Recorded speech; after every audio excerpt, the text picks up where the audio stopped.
것 같습니다. 1팀 시작하시죠.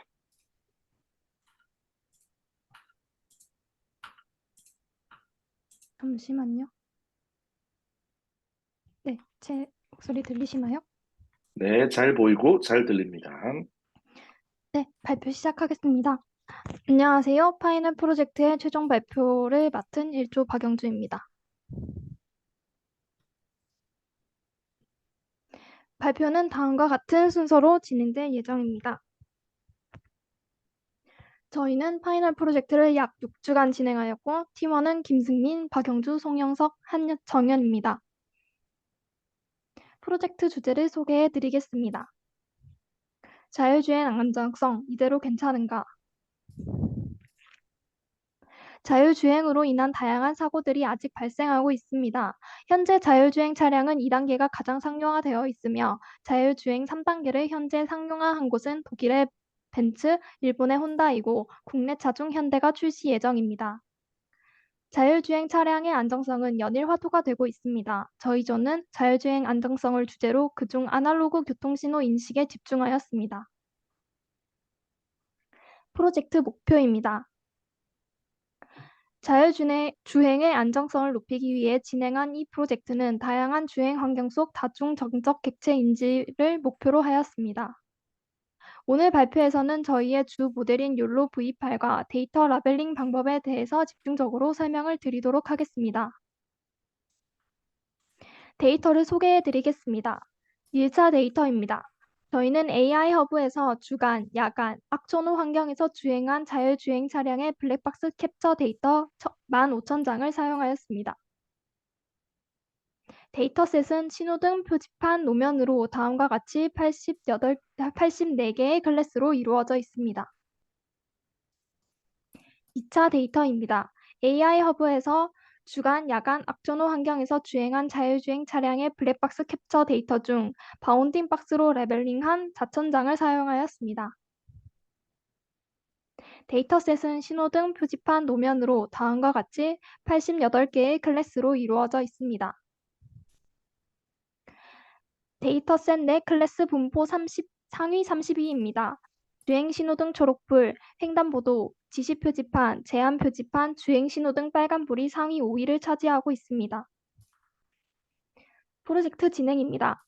오브젝트 디텍션을 위하여 다음과 같이 프로젝트를 진행하였습니다. 먼저 AI 허브에서 블랙박스 차량 주행 데이터를 수집하였습니다. 데이터 전처리 부분입니다. 1차 데이터의 경우 수집된 데이터의 라벨링 파일을 수정하여 진행하였으나 2차 데이터의 경우 4,000장을 팀원들과 함께 자체 라벨링을 진행하였습니다.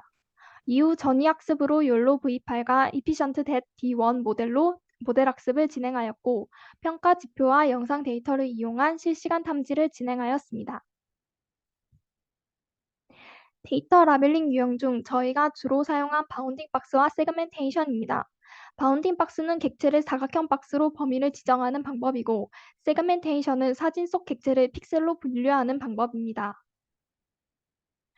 객체 탐지 모델마다 요구하는 라벨링 파일의 양식은 다릅니다. 이피션트 댓의 경우 코코 형식의 제이슨 파일 양식으로 제작해야 했으며 욜로 V8의 경우 라벨 좌표가 담긴 욜로 V8 텍스트 파일과 클래스 정보가 담긴 야물 파일을 필요로 합니다. 이 발표에서는 욜로 V8 객체 탐지 학습을 위해서 라벨링 파일을 어떻게 변환하면 좋은지 알려드리도록 하겠습니다. 욜로 V8 텍스트 파일 변환 방법은 라벨링 유형에 따라 추천드리는 방식이 다릅니다. 바운딩 박스의 경우 컨버트 코코 함수로 코코 제이슨 파일을 욜로 V8 텍스트 파일로 바꿀 수 있습니다.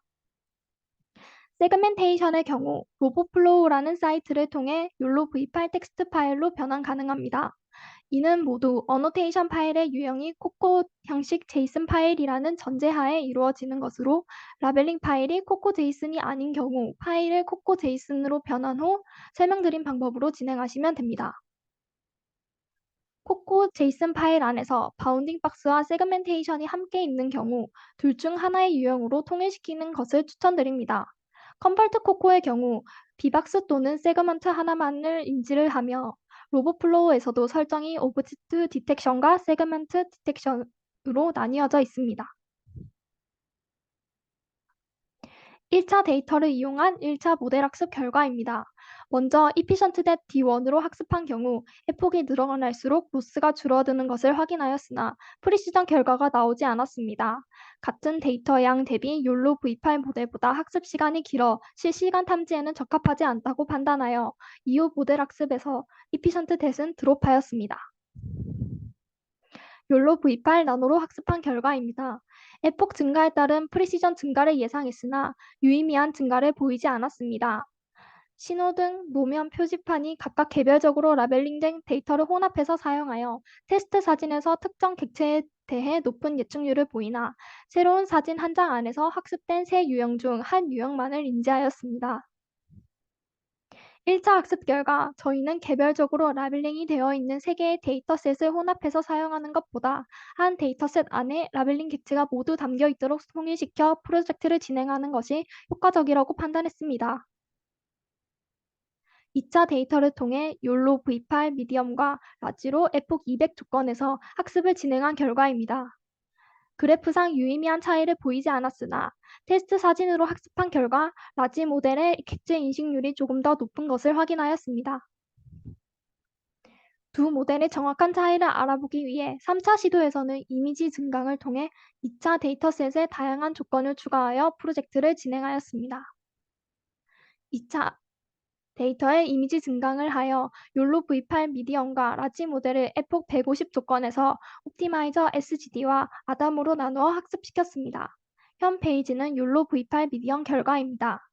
옵티마이저가 SGD인 경우 프리시전이 좀 더 높지만 아담의 경우보다 안정적이지 않습니다. 욜로 V8 라지 결과입니다. 마찬가지로 옵티마이저가 SGD인 경우 프리시전이 좀 더 높지만 아담의 경우보다 안정적이지 않습니다. 옵티마이저를 SGD로 학습한 결과 바운딩 박스가 객체 영역을 벗어나 확장 인식을 하였고 아담의 경우 비교적 정확하게 객체를 인식한 것을 확인할 수 있습니다. 동일한 조건에서 모델을 학습한 결과 이미지 증강 후 모델의 성능이 향상된 것을 알 수 있었습니다. 예측 사진에서도 같은 야간 환경에서 도로에 빗번짐이 있음에도 불구하고 이미지 증강 후 학습된 모델은 객체 인식에 더 나은 모습을 보였습니다. 다음은 블랙박스 영상을 탐지한 결과입니다. 새 영상은 야간 우천 시, 흐린 날 눈, 오후 시간대에 촬영된 것으로 주행 환경이 각각 다르지만 모두 객체가 잘 인식되고 있는 것을 알 수 있습니다.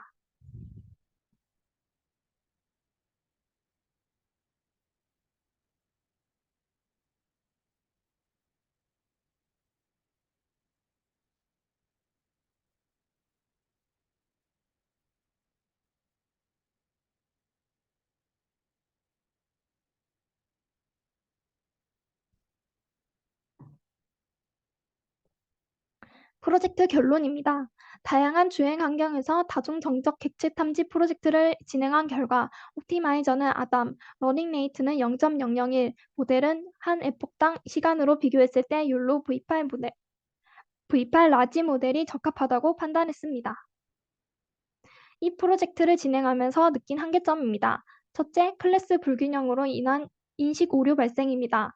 데이터셋 내 특정 클래스의 데이터가 매우 적어 인식 오류가 있었습니다. 둘째, 1차 데이터와 2차 데이터 수에 따른 박스 컨피던스 스코어 차이 존재입니다. 데이터 수의 차이로 인식률이 떨어지는 것을 확인할 수 있었습니다. 셋째, 블랙박스 캡처본으로 인한 같은 장소 이미지가 다수 존재한다는 것입니다. 랜덤 샘플링으로 데이터셋을 마련했음에도 불구하고 저희는 장면을 학습했을 가능성이 있다고 판단하였습니다. 따라서 보다 나은 객체 탐지를 위해 더 다양한 주행 환경에서 촬영한 데이터가 필요합니다. 이렇게 저희의 파이널 발표를 마치겠습니다. 네, 수고들 하셨습니다. 아무도 카메라를 안 켜고 있지 않지만 박수를 치고 있다고 생각을 할게요. 어, 환경이 달랐잖아요. 그러니까 야간 화면도 있었고, 비 오는 날도 있었고, 요건 이제 차에 장착된 실제 블랙박스 영상을 대상으로 평가를 한 건가요? 네, 맞습니다. 그렇군요. 목소리가 많이 피곤해 보이는 목소리인데, 알겠어요. 그리고 학습도 비 오는 날 데이터도 넣고 야간 데이터도 넣고 그렇게 해서 데이터를 많이 확보해서 학습을 시켰나요? 네, 그렇게 음, 학습을 진행했습니다. 알겠습니다. 데이터 라벨링 하느라 정말 고생했겠군요. 네, 수고들 하셨습니다. 네, 자, 네. 자, 이제 혹시 괜찮으면 다른 분들도 이렇게 이제 이모티콘으로 반응을 해주시면 괜찮습니다. 예, 손뼉치기가 있거든요. 그리고 이제 다음 평일 오전 팀도 한번 음, 네, 평일 오전 팀도 이야기 한번 해 보시죠.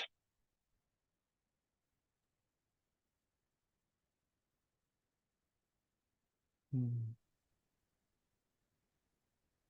실종됐나? 시작하시는군요.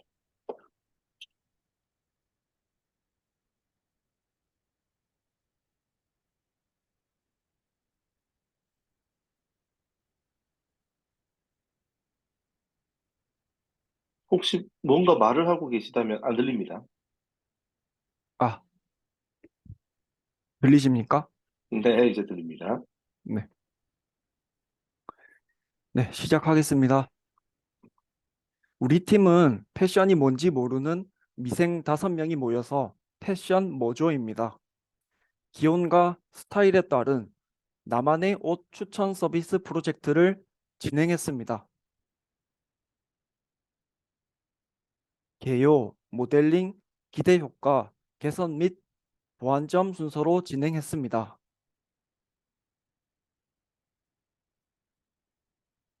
개요입니다.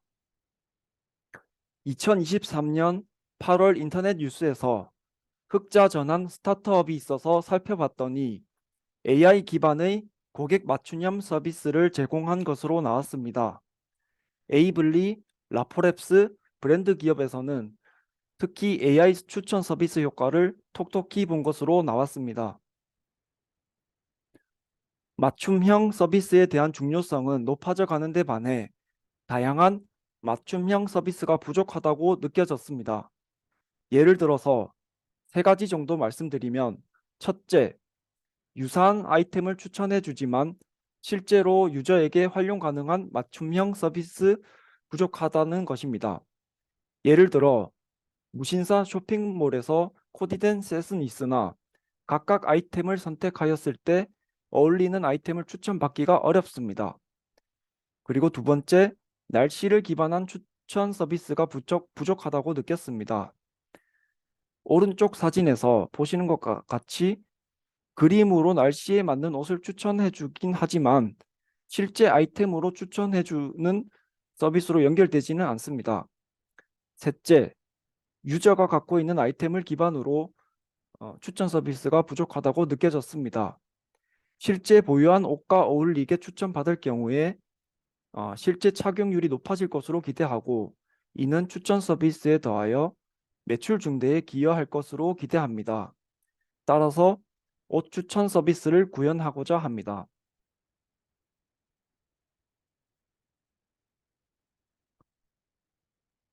저희의 전체적인 플로우를 보시면 다음과 같습니다. 파이썬 웹 프레임워크를 사용하여 웹 페이지를 구축했습니다. 유저는 2가지 선택을 할 수 있습니다. 첫째로 가진 옷을 기반하여 옷을 추천받을 수 있고, 둘째로는 날씨를 기반하여 추천받을 수 있습니다. 내가 가진 옷 이미지로 추천받는 모델의 경우 이미지 분류 모델과 라이트 GCM 모델이 활용되었으며, 날씨 기반으로 한 옷 추천 모델은 코사인 유사도와 레즈넷이 사용되었습니다.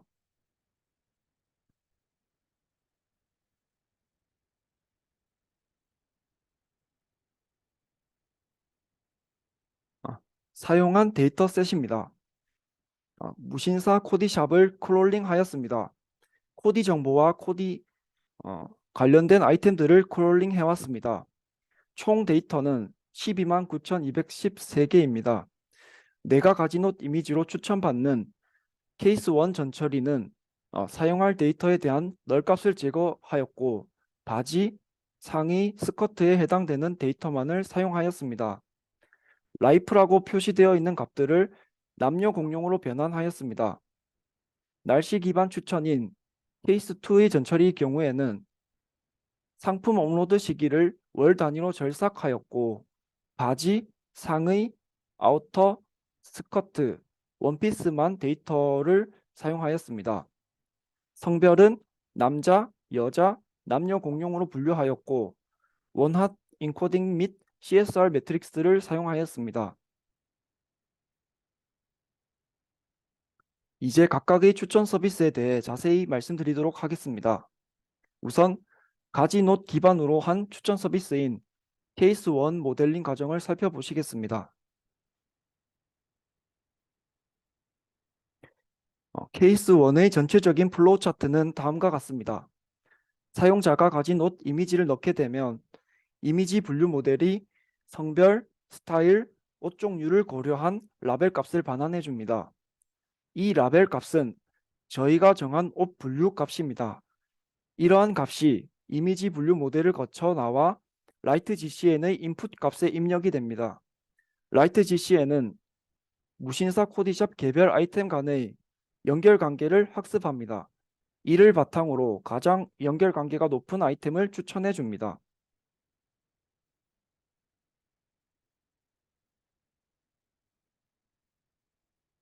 우선 이미지 분류 모델 구축 과정이 어떻게 진행되는지를 말씀드리겠습니다.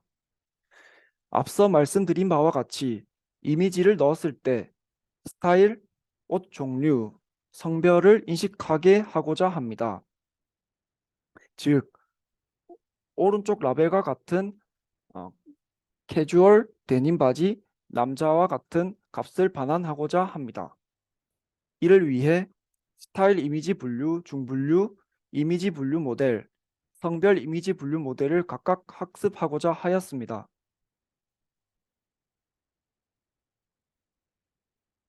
이미지 분류 모델의 학습 과정은 다음과 같습니다. 우선 회전 각도, 확대 축소 등을 활용하여 이미지 증강이 이루어집니다. 이후 전위 학습과 파인 튜닝이 실행됩니다.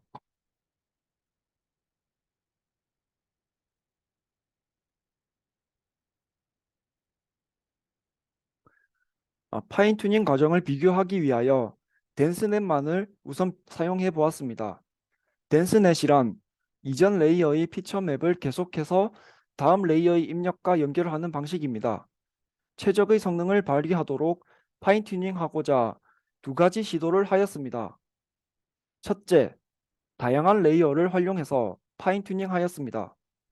컨볼루션, 맥스플링, 드롭아웃 3층을 3번 쌓아서 학습하였습니다.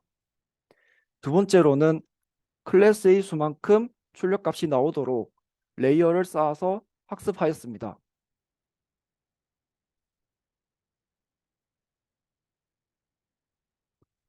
두 가지 파인 튜닝에 대한 결과입니다. 다양한 레이어로 파인 튜닝을 한 경우에 레이어를 최소화한 경우에 비해서 트레인 어큐러시와 테스트 어큐러시 차이가 많이 납니다. 다양한 레이어로 파인 튜닝을 한 경우에 이렇게 0.4가 차이 나는 것에 반해서 레이어를 최소화한 경우에는 0.1 정도 차이가 납니다. 이러한 근거를 바탕으로 시도 1이 과적합되었다고 판단해서 시도 2로 이미지 분류를 진행하였습니다.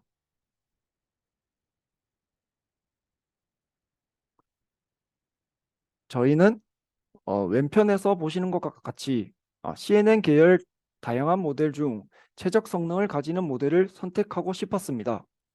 그래서 원 에포크를 돌렸을 때 가장 성능이 높은 모델을 선택하였고 세 가지 각각의 모델 모두 덴스넷 1-1이 테스트 어큐리시가 가장 높은 것으로 나타났습니다.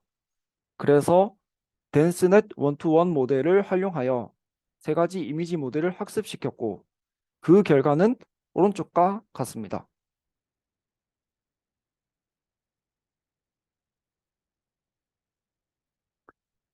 라이트 GCN은 노드와 노드 간의 상호관계 그래프를 학습하는 GCN의 경량화 모델입니다. GCN의 non-linear한 액티베이션 성능 저하를 개선했다고 합니다. 성별, 스타일, 하이류를 하나의 노드화하고 개별 상위 아이템을 또 다른 종류의 노드화한 후에 하나의 텐서로 만들어 학습합니다. 이종 노드 간의 인터랙션 확률을 구하는 것이 목표입니다. 예를 들어서 무신사 코디샵에 코디된 상의류 중에서 남성용 캐주얼한 데님 팬츠를 파란색 노드로 만들고 무신사 코디샵에 쓰여진 하의를 초록색 노드로 만들어 학습을 진행합니다. 이후에 이어질 내용은 다른 분께서 이어서 발표하시도록 하겠습니다. 이상입니다.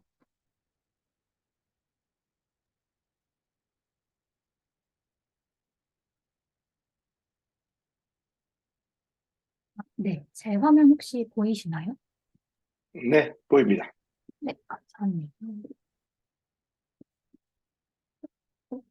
네,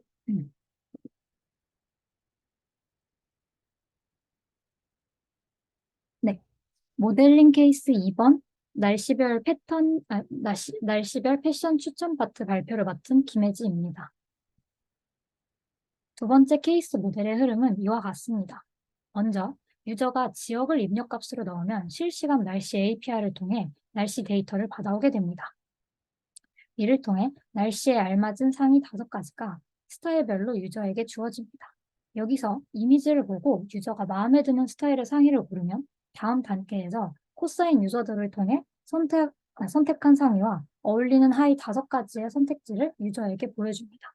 여기서 다시 한번 유저가 하의를 한 가지 선택하면 코사인 유사도와 레지넷을 활용한 추천 알고리즘을 통해 최종적으로 유저의 취향을 반영하며 높은 유사도 점수를 가진 하의 5가지가 선정됩니다.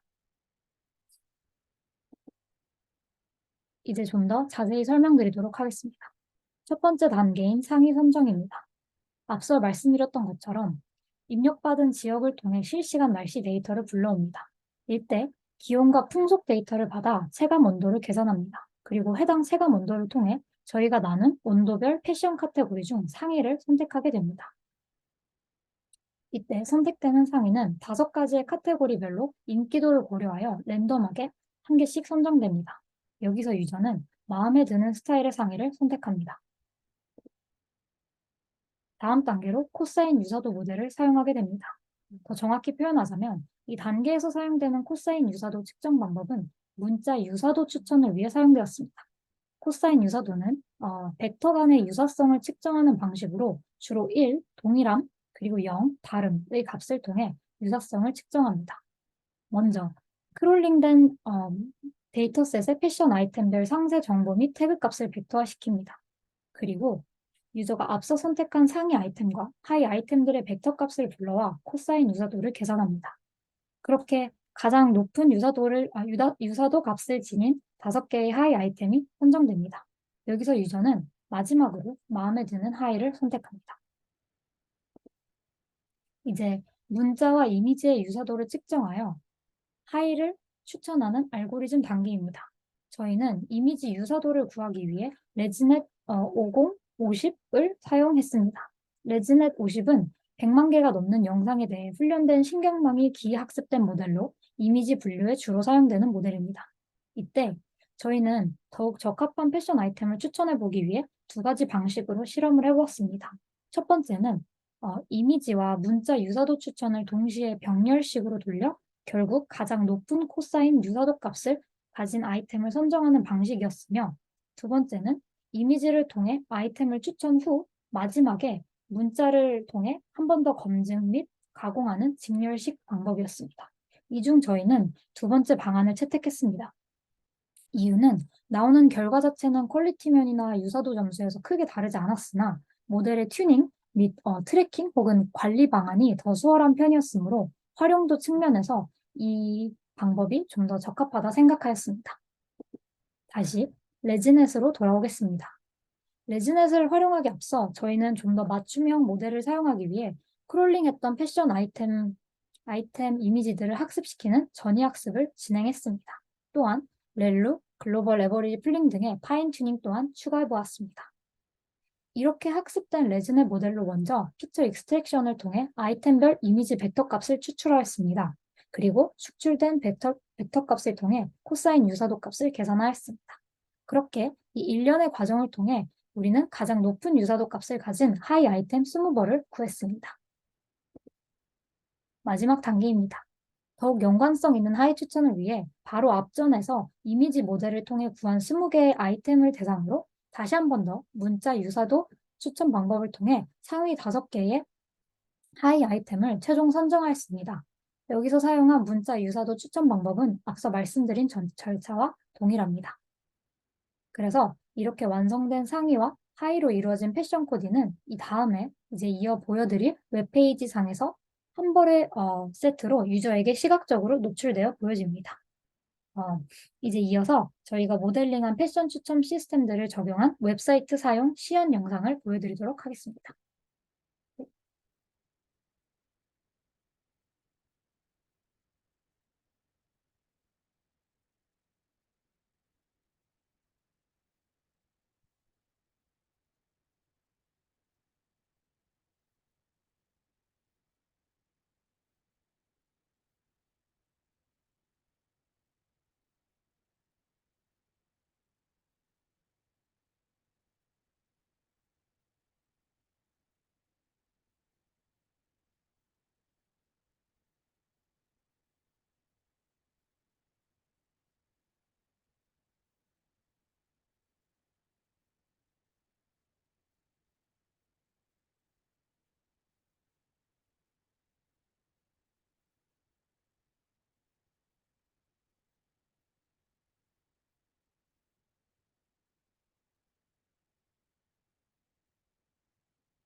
다음 케이스 2를 간략하게 보여드리겠습니다.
기대 효과입니다.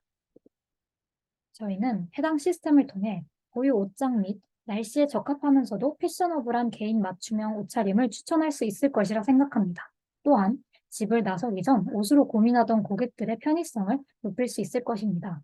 마지막으로 해당 시스템을 현재 존재하는 패션 플랫폼에서 도입한다면 경쟁력과 매출 향상 등의 효과를 볼 수 있을 것이라 자신합니다. 마지막으로 시스템을 개발함에 느낀 보완점 및 개선 필요안에 대해 말씀드리며 발표를 마치도록 하겠습니다. 가진 옷을 통해 패션을 추천해주는 케이스 1 모델링의 경우 이미지 분류가 잘 되지 않는 문제를 경험했습니다. 향후 이와 같은 문제를 겪을 시 하이퍼 파라미터를 최적화하기 위한 그리드 서치 등의 사용을 고려해 보아야겠다는 생각이 들었습니다. 날씨를 통해 패션을 추천해주는 케이스 2 모델링의 경우 적절하지 않은 추천 아이템이 나타나는 현상이 가끔 있었습니다. 이를 보완하기 위해 불필요한 태그값 등 데이터 전처리에 좀 더 시간을 투자해야겠다는 느낌을 받았습니다. 또한 이미지 추천 모델로 쓰인 레지넷 50 모델의 성능을 여러 파인튜닝 실험을 통해 결과물의 완성도를 더 높였더라면 더 나은 결과를 볼 수 있지 않았을까 하는 생각이 들었습니다. 그리고 두 가지 케이스 모두 유저에게 좀 더 맞춤형 서비스를 제공할 수 있는 예시 모델 데이터셋 등의 방안을 찾는다면 검증 프로세스 및 모델의 성능 모두 더 정량적인 평가가 가능하지 않았을까 하는 아쉬움이 있었습니다. 아이고. 이로써 패션 모조의 기용과 스타일에 따른 나만의 옷 추천 서비스 발표를 마치도록 하겠습니다. 감사합니다. 네, 수고하셨습니다. 그 영상 시험 보여줄 때 아무 말씀이 없어서 오디오가 고장난 줄 알고 잠시 오디오 점검도 하고 했었습니다. 몇 마디 해주지. 아무튼 잘했습니다. 재밌네요. 그 웹페이지 디자인도 CSS 같은 거 적용했어야 될 텐데 그것도 팀에서 했나요? 네, 팀원 몇 네, 분께서 그렇습니다. 네. 네. 템플릿 같은 거 구하기 쉽지 않았을 텐데 혹시 생으로 다 짰나요? 그것은 아닙니다. 그 부트스트랩에서 가져와서 썼습니다. 네. 오케이. 서버는 뭘로 썼어요? 서버는 일단 로컬로 했고, 그 파이썬의 그 장고 프레임워크 사용했습니다. 장고 썼군요.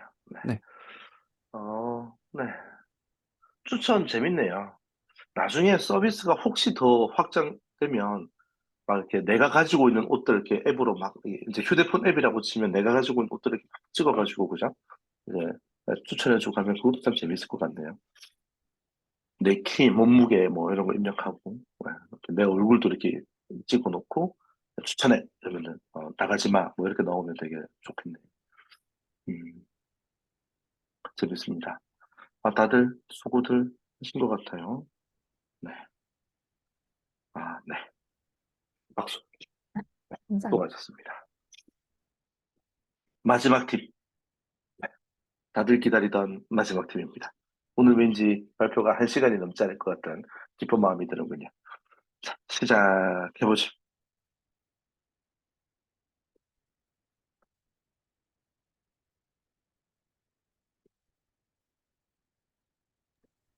혹시 보이시나요? 네, 보이고 들립니다. 네, 알겠습니다. 네, 안녕하세요. 저는 이제 평일 저녁 3조 블랙뉴 데스팀의 발표를 맡은 이주희입니다. 저희 팀은 명품 커머스의 VOC를 분석하고 분류 모델을 개발하는 주제를 선정하였습니다. 발표는 주제 선정, 데이터 전처리, EDA, 모델링, 결과 순으로 진행할 예정입니다. 첫 번째로 주제에 대해서 말씀드리겠습니다. 국내 대표 명품 플랫폼인 머스트잇, 반란, 트렌드의 고객의 소리를 분석하고 분류 모델을 만들어 VOC 분류 서비스를 제시하고자 합니다. 이 주제를 선정한 이유는 다음과 같습니다. 그래프로 알 수 있다시피 점점 커지고 있던 온라인 명품 시장은 팬데믹 이후로 정점에 다다랐습니다. 이에 시장 자체에 주목할 필요성을 느끼고 본 프로젝트 주제를 선정하게 되었습니다. 다음은 데이터에 대해 소개하겠습니다. 저희는 구글 스토어와 앱 스토어에서 각각 머스트잇, 반란, 트렌드의 리뷰를 크롤링 해왔습니다. 크롤링한 리뷰 데이터를 뭐뭐요, 뭐뭐니다 등과 같이 어미를 기준으로 정규 표현식으로 리뷰에서 한글을 제외한 내용을 삭제했습니다. 또한 특정 키워드에 따라 카테고리 딕셔너리로 필터링을 해 정품 안전성, 배송, 앱 오류 등과 같이 카테고리를 나누었으며 한 리뷰 안에 여러 개의 카테고리가 들어있는 경우에는 팀원들과 2,500개씩 나누어 수작업으로 리뷰를 나누어 보았습니다. 앞서 보여드린 대로 전처리한 데이터로 EDA를 진행한 결과에 대해 말씀드리겠습니다. 플랫폼별 긍정 리뷰의 워드 클라우드 결과입니다. 3사 모두 배송, 가격, 정품, 브랜드의 키워드가 상위권에 있음을 보실 수 있습니다. 여기서 플랫폼별로 약간의 차이가 있다면 머스트잇 같은 경우는 UX, UI 편의성 카테고리에서 다른 플랫폼보다는 긍정적인 평이 많았고, 발란과 트렌비는 머스트잇에 비해 쿠폰이나 할인과 같은 프로모션 카테고리에서 긍정적인 평이 많은 것을 알 수 있습니다. 다음으로는 플랫폼별 2021년부터 2023년까지 리뷰수 추이를 보여드리겠습니다. 머스트잇은 21년에 리뷰수가 급증하였고 최근 2년은 리뷰수 증가가 더딘 것으로 보입니다. 발란은 21년 하반기에 잠깐 리뷰수가 급증하고 22년 연말 이후에는 증가폭이 더 커졌습니다. 트렌비의 경우 21년 하반기에 리뷰수가 급증하고 22년부터 현재까지는 증가가 더딥니다. 특히 트렌비는 리뷰가 급증한 기간에 부정 리뷰수도 다른 기간에 비해 많은 것을 확인할 수 있습니다. 저희가 확보한 데이터에서 가장 많은 리뷰수를 가지고 있는 트렌비의 리뷰를 통해 명품 커머스의 부정 리뷰가 증가할 때 세부 양상이 어떻게 나타나는지 살펴보고자 했습니다. 21년 8월과 21년 10월에 앱 오류에 관한 부정 리뷰의 비율이 다른 카테고리에 비해 특히 높은 것으로 확인되었습니다. 네? 잠시만요.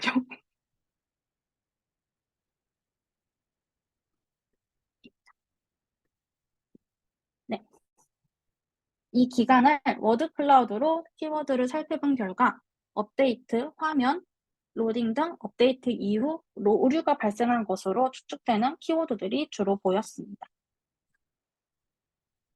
다음은 부정 리뷰가 많은 기간 중 앱 오류를 제외하고 많이 나온 카테고리를 분석한 결과입니다. 고객센터와 만족도 기타 부분에서 높은 비율이 나왔는데 어떤 부분이 불만족스러웠는지 워드 클라우드로 키워드를 살펴본 결과 고객센터 연결도 잘 안 되고 품절 시 언지하지 않고 취소 처리시키는 것으로 추측되는 키워드들이 많이 나왔습니다. 트렌비의 부정 리뷰를 종합했을 때 커머스 플랫폼의 사용자는 앱 오류로 이용에 어려움이 있을 때와 고객센터의 대응이 불만족스러울 때 많은 비율로 부정적인 평가를 내린다는 것을 알 수 있었습니다. 다음은 명품 커머스의 정품 신뢰도를 판단할 때 사용자들이 주로 어떤 요소에 집중하는지 말씀드리겠습니다. 정품 신뢰도에 대해서 주목한 이유는 다음과 같습니다.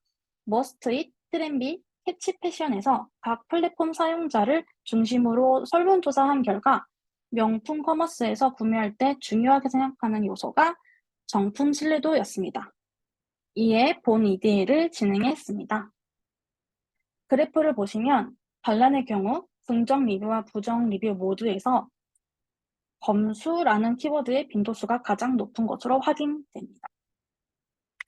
트렌비 또한 검수, 프로세스, 감정 등의 키워드에 빈도수가 상위권으로 나온 것을 확인할 수 있었습니다. 이를 종합했을 때 명품 커머스 플랫폼의 제품 검수, 감정 과정이 사용자들이 정품 신뢰도를 판단할 때 중요한 요소로 작용하는 것을 확인할 수 있었습니다.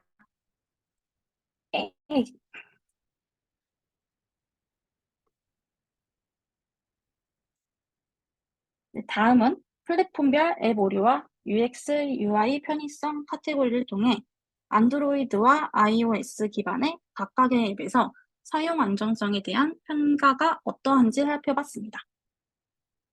머스트잇의 경우 안드로이드 기반에서는 긍정적인 평가가 많은 편 iOS에서는 부정적인 평가가 많았습니다. 발란은 안드로이드와 iOS 모두에서 긍정적인 평가의 비율이 높으나 iOS에서는 긍정적인 평가의 비율이 압도적으로 많은 것을 확인할 수 있습니다. 트렌비는 안드로이드, iOS 모두에서 긍정적인 평가가 많습니다. 플랫폼별 전체 앱 오류, UX, UI 편의성 카테고리에서 안드로이드와 iOS를 종합한 긍정, 부정 비율입니다. 모두 긍정적인 비율이 높은 것을 확인할 수 있으나 머스트잇의 경우 다른 플랫폼에 비해 부정적인 비율이 높습니다. 이는 앞선에서 살펴보신 바와 같이 iOS 기반에 의해서 부정적인 평가 비율이 높았기 때문입니다. 이전까지 리뷰를 통해 각 플랫폼의 카테고리별 긍정, 부정 평가에 대한 인사이트 도출 결과를 말씀드렸습니다. 저희는 위의 결과를 바탕으로 시기별 리뷰 수 증가폭이 커머스 플랫폼별로 모두 다르다는 점, 그리고 전체 리뷰 안에서도 카테고리별로 차지하는 비율이 다르다는 것에 주목할 필요가 있다는 점에서 VOC를 세부적으로 분석하는 것에 대한 중요성을 인지했습니다. 따라서 커머스 플랫폼의 현 주소를 파악하는 VOC 분류 서비스를 제시하고자 딥러닝을 활용한 VOC 분류 모델링을 진행했습니다. 모델 소개와 선정 이유를 말씀드리겠습니다. 저희는 버트 모델을 선정하였습니다. 버트 모델은 트랜스포머에서 유래된 많은 말뭉치로 프리트레이닝된 모델을 저희의 데이터로 라벨링 목적에 맞게 파인 튜닝할 수 있기 때문에 적은 양의 데이터로도 좋은 성능을 보입니다. 따라서 버트 모델로 선정하게 되었습니다. 버트 모델 중에 SKT에서 만들고 위키피디아, 뉴스 등에서 수집한 5천만 개의 문장을 학습한 호버트 모델을 최종 선정하게 되었습니다. 카테고리 분류 모델의 하이퍼 파라미터에 따른 성능 비교입니다. 러닝레이트 0.0005에서는 학습이 잘 되지 않았고 드롭아웃 0.45에서는 밸리데이션 과적합이 발생하였으나 드롭아웃 0.5, 러닝레이트 0.0001에 배치 사이즈를 40으로 했을 때 좋은 결과가 나오기 시작했습니다. 앞서 말씀드린 파라미터의 배치 사이즈만 120으로 변경하였을 때 가장 좋은 학습 결과가 나와 최종 카테고리 분류 모델로 선정하였습니다. 테스팅 부분을 살펴보시면 알맞은 카테고리 인덱스에 높은 확률이 기록된 것을 확인하실 수 있습니다. 긍정, 부정 모델은 다음과 같은 하이퍼 파라미터로 진행하였으며 카테고리 모델과 긍부정 모델을 통해 아래와 같이 통합된 결과를 얻을 수 있었습니다. 마지막으로 최종 결과에 대해 발표하겠습니다. 저희는 리뷰 분류 모델을 활용한 VOC 분류 서비스를 대시보드에 최종 시각화해 보았습니다. 잠깐 대시보드를 자세히 보여드리겠습니다.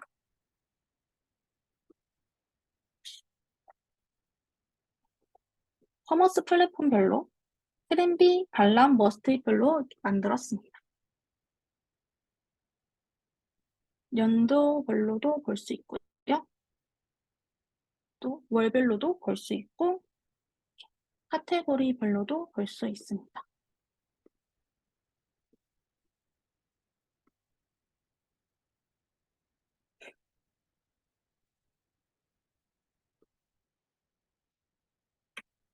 여기까지 브랜뉴 대사팀의 발표였습니다. 감사합니다. 네, 대사팀 같았습니다. 네, 나도 반응. 짝짝짝짝. 네, 세 팀 모두 좋은 발표였어요. 네, 그동안 고생한 거 티 팍팍 나고요. 그리고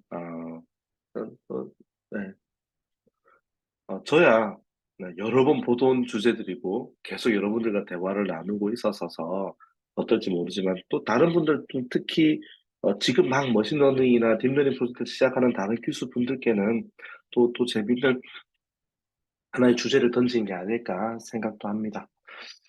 자, 각자 발표 자료들은 팀 채널에 올려주시고요. 영상도 올려주시고요. 그리고 마무리들 아마 최 매니저님이 그 다음 일정에 대한 이야기들을 해 주실 겁니다.